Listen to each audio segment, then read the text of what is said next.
नमस्कार। खबरों के इस बुलेटिन च तुहाडा स्वागत है। मैं हाँ स्वरणजीत सिंह। पहला पेश ने चोण दीआं खबरां। हिमाचल प्रदेश सूबे के सारे ही योग लोगों को कोविड टीके दीआं दोवें डोज़ां देण वाला देश का पहला सूबा बनिया। केंद्रीय कानून और न्याय मंत्री किरण रिजिजू ने कहा कि सरकार न्याय प्रणाली को सुखाला बनाने लई कई उपराले कर रही है। केंद्रीय सूचना ते प्रसारण राज मंत्री एल मुरुगन ने फिल्म निर्मातावां नूं समाजिक विषयां ते नवे विचारां ते फिल्मां बनाउण दी संभावना ते विचार कर लई आख्या। ओलंपिक खेडां विच सोन तमगा जेतू नीरज चोपड़ा वल्लों विद्यार्थियों लई मिलाप प्रोग्राम की शुरुआत। ते हुण खबरां विस्तार नाल। अपने सारे ही योग लोगों को कोविड रोकू टीके दीआं दोवें डोज लगाने वाला हिमाचल प्रदेश देश का पहला सूबा बन गया है।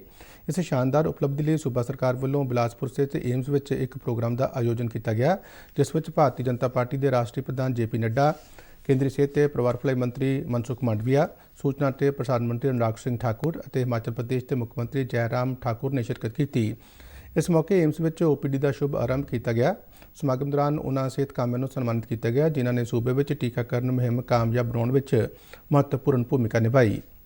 केंद्रीय सेहत मंत्री ने बिलासपुर एम्स की प्रगति का जायजा भी लिया। इस मौके अनुराग सिंह ठाकुर ने कहा कि हिमाचल वालों योग लोगों को कोविड रोकू टीके दीआं दोवें डोज लगाना शलाघायोग है। हिमाचल प्रदेश पहला ऐसा राज्य बना है जिसने जो लक्षित पात्र हमारे 53,77,820 लोगों को टीकाकरण करने का काम यानी कि दोनों डोज लगाने का काम किसी राज्य ने किया तो हिमाचल प्रदेश ने करने का किया। यह संभव नहीं होता अगर सरकार अधिकारियों कर्मचारियों के माध्यम से पहाड़ों में, जंगलों में, पानी की नदियों को आगे पार करके आप तक नहीं पहुंची होती। जब हम लोग डिजिटल इंडिया की बात करते थे, मोदी जी कहते थे डिजिटल इंडिया, तो कांग्रेस के लोग हंसते थे, क्या है का डिजिटल इंडिया। लेकिन आज मैं कहना चाहता हूं, अगर लॉकडाउन के समय में बच्चों को पढ़ने का अवसर मिला, हमको एक दूसरे से बात करने का अवसर मिला, तो ये जो गांव-गांव में ऑप्टिकल फाइबर और टावर लगाकर आपको डेटा देकर मोबाइल की सुविधा से लेकर बाकी सब करने का काम किया, तो ये नरेंद्र मोदी जी की सरकार के समय होने का काम है। भारतीय जनता पार्टी के राष्ट्रीय प्रधान JP नड्डा ने कहा कि एम्स 2022 तक पूरी तरह काम करना शुरू कर देगा। हमारे डबल डोज में जिस तीव्र गति से हिमाचल प्रदेश आगे आया है, प्रथम डोज पर तो हमको आशीर्वाद सम्माननीय प्रधानमंत्री जी का मिला था, लेकिन दूसरे डोज को हम लक्ष्य तक पहुंचे, इसके लिए प्रोत्साहन दिवस के रूप में मनाने का जो आपने कार्य उठाया है, इसके लिए भी मैं आपको बहुत बहुत बधाई देता हूं। 2022 के जून तक यह पूरी तरीके से तैयार हो जाएगा और यह जनता को समर्पित होगा। केंद्रीय सेहत मंत्री मनसुख मांडविया ने एक ट्वीट में कहा कि देश के तकरीबन 50% लोगों का टीकाकरण हो चुका है। उन्होंने इसनूं माण वाला दसदिआं आस प्रगटाई कि देश पूरी एकता नाल कोविड खिलाफ जंग जितने में कामयाब रहेगा। उन्होंने कहा कि देश में एक बार फिर एक दिन में 1 करोड़ कोविड रोकू टीके लगा के एक अहम उपलब्धि हासिल की गई। देश में कुल टीकाकरण 127 करोड़ 61 लाख तो पार हो गया है। मनसुख मांडविया ने कहा कि हर घर दस्तक मुहिम तेज़ रफ्तार नाल चल रही है। केंद्रीय गृह मंत्री अमित शाह ने कहा कि भारत ड्रोन रोकू टैक्नोलॉजी विकसित कर रहा है। राजस्थान के जैसलमेर में BSF के 57वें स्थापना दिवस समागम को संबोधन करदिआं उन्होंने BSF को भरोसा दिवाया कि देश ਦੀਆਂ ਖੇਤਰੀ ਸਰਹੱਦਾਂ की राखी ਲਈ आधुनिक तकनोलॉजी उपलब्ध करवाई जाएगी। अमित शाह ने कहा कि देश की सुरक्षित सरहद नाल ही विकास संभव है तो ड्रोन के खतरिਆਂ ਨਾਲ ਨਜਿੱਠਣ ਲਈ सरकार हर संभव कदम चुक रही है तो देश में ड्रोन रोकू व्यवस्था बहुत छेती विकसित कर ली जाएगी। मैं बल को इतना ही आश्वासन देना चाहता हूं कि विश्व में उपलब्ध सर्वोच्च टेक्निक आपकी और सीमा की सुरक्षा के लिए सीमा सुरक्षा बल को उपलब्ध कराई जाएगी। ये सरकार का कमिटमेंट है और सरकार उस दिशा में काम करेगी। ड्रोन का भी खतरे की जिक्र हुआ। ड्रोन के खतरे को निपटने के लिए, ड्रोन प्रतिरोध प्रणालियां बनाने के लिए सीमा सुरक्षा बल, हमारा NSG और DRDO तीनों मिलकर प्रयास कर रहे हैं हमारे वैज्ञानिकों पर मुझे पूरा भरोसा है, कुछ ही समय के अंदर हम स्वदेशी ड्रोन को कंट्रोल करने वाली प्रतिरोध प्रणाली बनाने में सफल होंगे और इसका भी हम तुरंत ही निपटारा करेंगे। गृह मंत्री ने कहा कि कोविड महामारी दौरान BSF ਅਤੇ ਪੁਲਿਸ ਦਾ ਮਨੁੱਖਤਾ ਭਰਿਆ ਚਿਹਰਾ ਸਾਹਮਣੇ ਆਇਆ ਹੈ ਅਤੇ ਕੇਂਦਰੀ ਹਥਿਆਰਬੰਦ ਪੁਲਿਸ ਬਲਾਂ ਨੇ ਇਸ ਦੌਰਾਨ 2.5 ਕਰੋੜ ਬੂਟੇ ਲਗਾਏ ਤੇ ਉਹਨਾਂ ਦੀ ਦੇਖ-ਰੇਖ ਵੀ ਕੀਤੀ।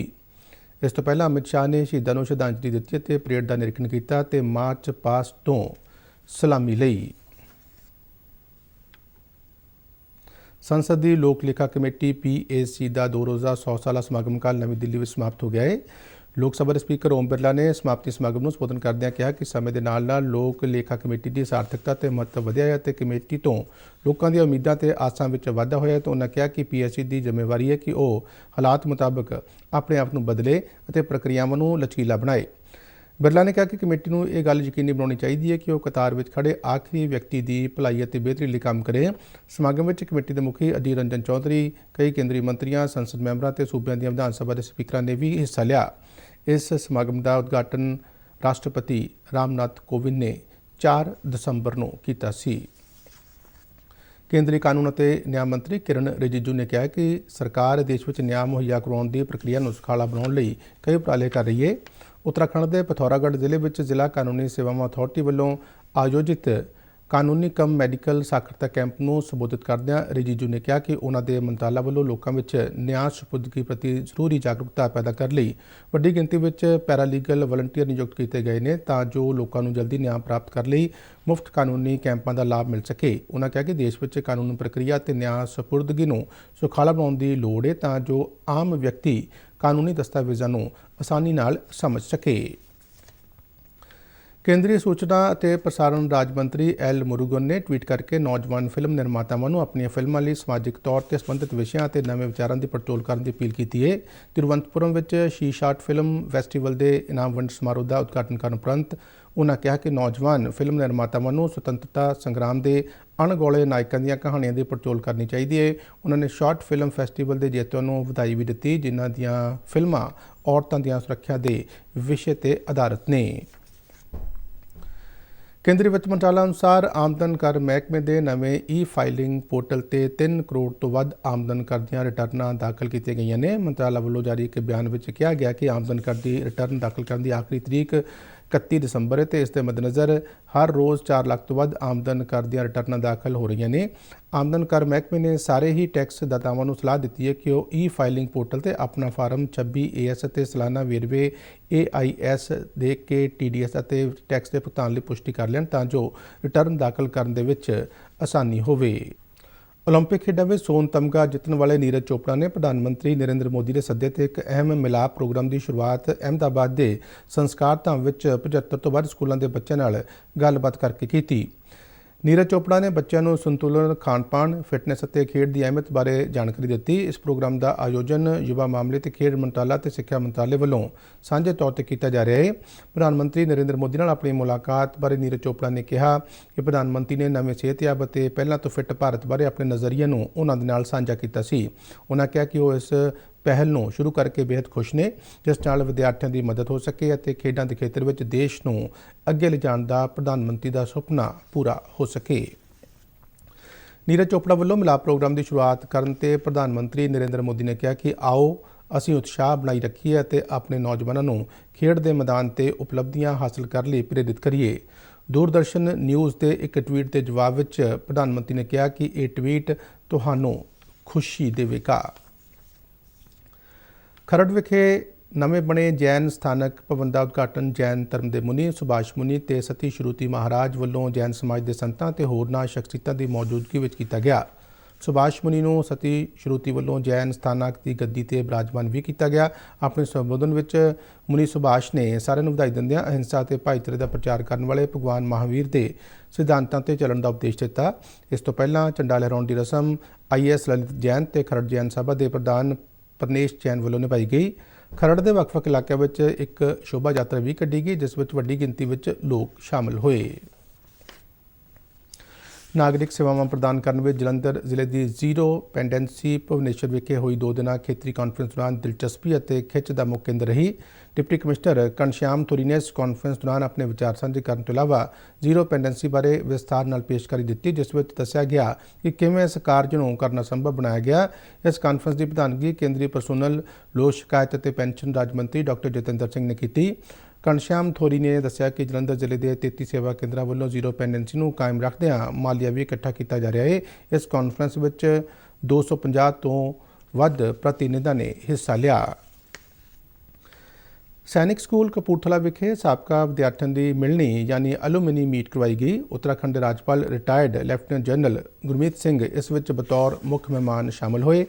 ਦੇਸ਼ ਦੀ ਸੁਰੱਖਿਆ ਤੇ ਹਿੱਤਾਂ ਦੀ ਰਾਖੀ ਕਰਦਿਆਂ ਸ਼ਹੀਦ ਹੋਏ ਮਹਾਨ ਸੈਨਿਕਾਂ ਨੂੰ ਉਹਨਾਂ ਸਕੂਲ ਵਿੱਚ ਬਣੇ ਸ਼ਹੀਦੀ ਸਥਲ ਤੇ ਸ਼ਰਧਾਂਜਲੀ ਭੇਂਟ ਕੀਤੀ। ਇਸ ਤੋਂ ਪਹਿਲਾਂ ਐਨਸੀਸੀ ਦੇ ਇੱਕ ਦਸਤੇ ਨੇ ਜਨਰਲ ਗੁਰਮੀਤ ਸਿੰਘ ਨੂੰ ਗਾਰਡ ਆਫ ਆਨਰ ਦਿੱਤਾ।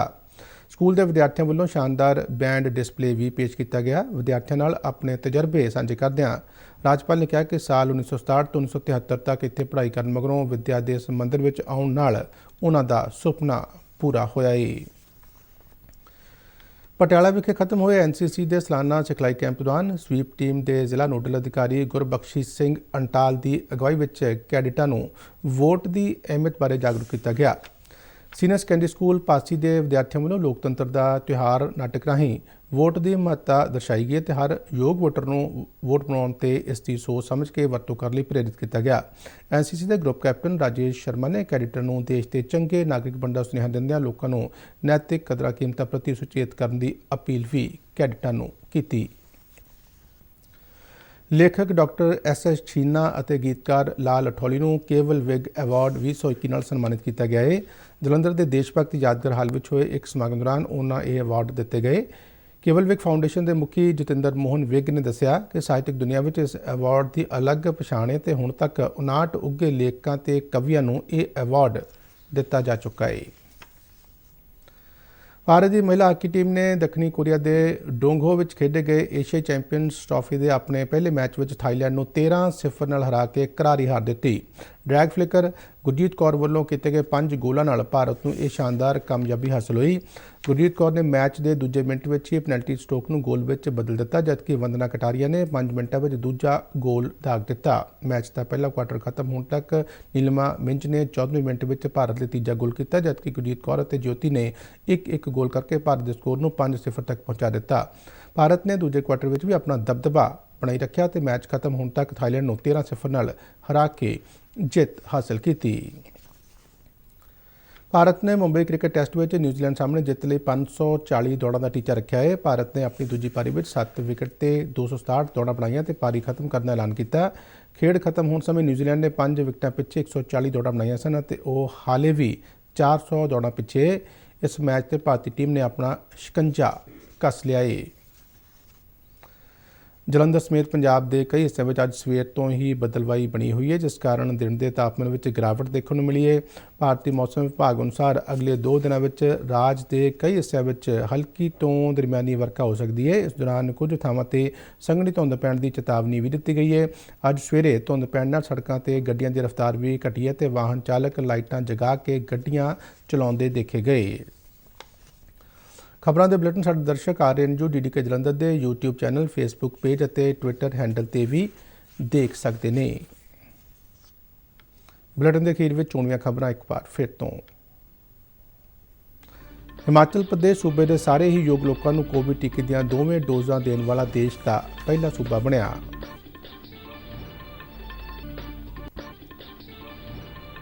ਕੇਂਦਰੀ ਕਾਨੂੰਨ ਅਤੇ ਨਿਆਂ ਮੰਤਰੀ ਕਿਰਨ ਰਿਜੀਜੂ ਨੇ ਕਿਹਾ ਕਿ ਸਰਕਾਰ ਨਿਆਂ ਪ੍ਰਣਾਲੀ ਨੂੰ ਸੁਖਾਲਾ ਬਣਾਉਣ ਲਈ ਕਈ ਉਪਰਾਲੇ ਕਰ ਰਹੀ ਹੈ।